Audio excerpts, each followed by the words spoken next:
Today's story comes from the Journal of Emergency Medical Services and deals with euthanasia, or more specifically, what happens when the wrong person is administered euthanasia drugs. Now, I'm not a doctor, but I don't really think that should be happening. But in this case, it did happen. And would you believe it? Somehow, there was no medical malpractice involved. At least not in a legal sense. No one got in any trouble for this, except the poor bugger who got dosed. He had a very troubling time indeed. In 2016, the American state of Colorado voted in the End of Life Options Act, which gave terminally ill adults access to medical aid in dying. To be eligible for this, you have to be a Colorado resident with a life expectancy of less than 6 months. You also have to be of sound enough mind to make your own medical decisions, and after 2 physicians have verified your eligibility, you have to make 3 requests. 2 are verbal, and the other one is a written request signed by 2 witnesses. Sounds reasonable enough so far, but, well, bear with me. When we think of euthanasia, we usually imagine it taking place in a clinic where the procedure is carried out under the watchful eye of medical professionals, and you would think that it's probably a fairly strict process, like the doctor isn't allowed to start blaring an episode of his podcast at you while you're dying, probably fairly strict guidelines like any other medical procedure. Well, this is not necessarily the case in Colorado, where a patient granted access to medical aid in dying is prescribed a lethal combination of medications to take at their own leisure. A doctor may be present, but they're not allowed to be involved in the delivery of the medication. You might see some potential concerns in prescribing someone a lethal cocktail of drugs to take home with them, and I guess the logic is that someone who's eligible for this and has gone through the process to get approved is going to take it fairly seriously and isn't going to do something stupid like misplace the medications. But it seems to me like that's putting an awful lot of faith in members of the general public, which, as we all know, is a recipe for disaster. In 2022, the Journal of Emergency Medical Services published a case from Colorado involving an elderly medical aid in dying patient. The man is unnamed, obviously out of respect, so we'll just call him I'm a Goner. Mr. Goner had been prescribed a powder that contained 100 milligrams of digoxin, 1,000 milligrams of diazepam, 15,000 milligrams of morphine, 8,000 milligrams of amitriptyline, and 5,000 milligrams of phenobarbital. These are very high quantities because obviously this is designed to kill you, and not just feebly bump you off your mortal coil, but absolutely 100% guarantee you are not coming back after ingesting this. It's the equivalent of a firing squad using a barrage of cannon fire.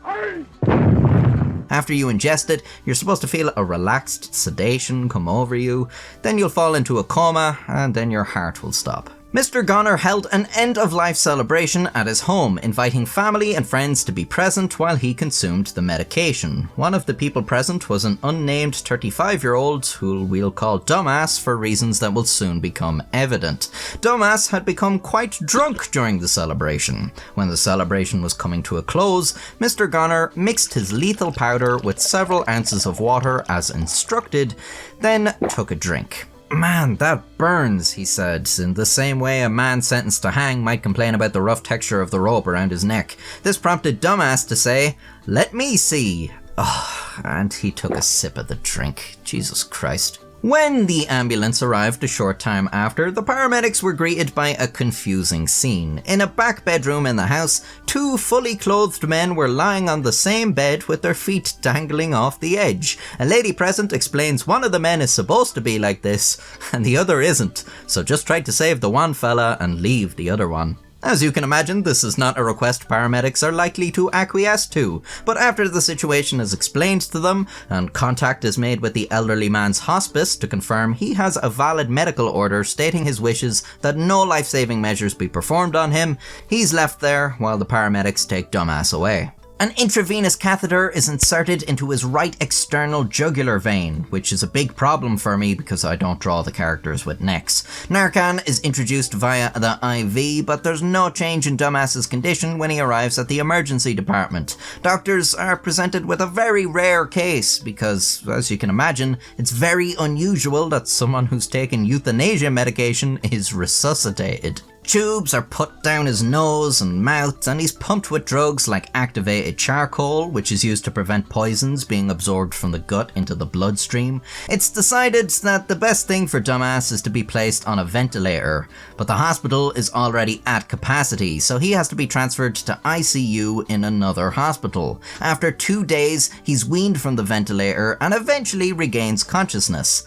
Dumbass has made a full recovery. He has no memory of the incident. He was discharged from the hospital with the recommendation he seek counselling for the misuse of alcohol. It's unknown if he heeded this advice, as the documentation of the adventures of Dumbass ends here. That's a shame, because I'd love to know what the fallout of all this was. I'd guess the rest of Mr. Goner's loved ones weren't overly happy with Dumbass's antics at the end of life celebration. Of course, it was always going to be an emotional occasion, but I'd bet they weren't expecting those emotions to be panic and confusion.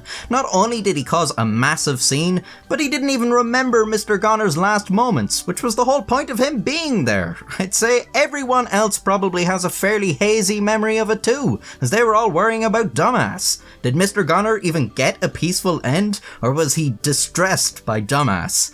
Oh, to be a fly on that wall and witness the events that transpired when Dumbass took a sip of the forbidden juice. It seems to me like this is just the sort of thing you should expect to happen when people are allowed to administer their own euthanasia in the absence of a doctor's supervision. In fact, this has apparently happened in Colorado on at least one other occasion. A year after this report was published, a near identical case is reported to have taken place where a 37-year-old man took a sip of a euthanasia cocktail after its intended recipient, his friend, described it as having a bitter taste. I suspect the law around this might be subject to change in a few years if this keeps happening. I'm neither a doctor nor a clairvoyant, but well, it will keep happening, won't it? Stupid things will inevitably occur until the possibility for stupid things to occur is removed. That's how I keep making these videos. There's no one to stop me. I make a new video every week, and if you'd like to see them, then subscribe. If you can't wait another week to see more, then you're in luck, because I've already made a couple hundred of them. You can also see my stuff on Facebook, Instagram, and TikTok, so follow me on those platforms too. Until next time, stay safe. Stupid things will inevitably occur until the possibility for stupid things is which is used to prevent poisons being absorbed from the gut into the bloodstream. Just fuck up every single fucking sentence. Overly happy with Dumbass's antics at the end of the life celebration.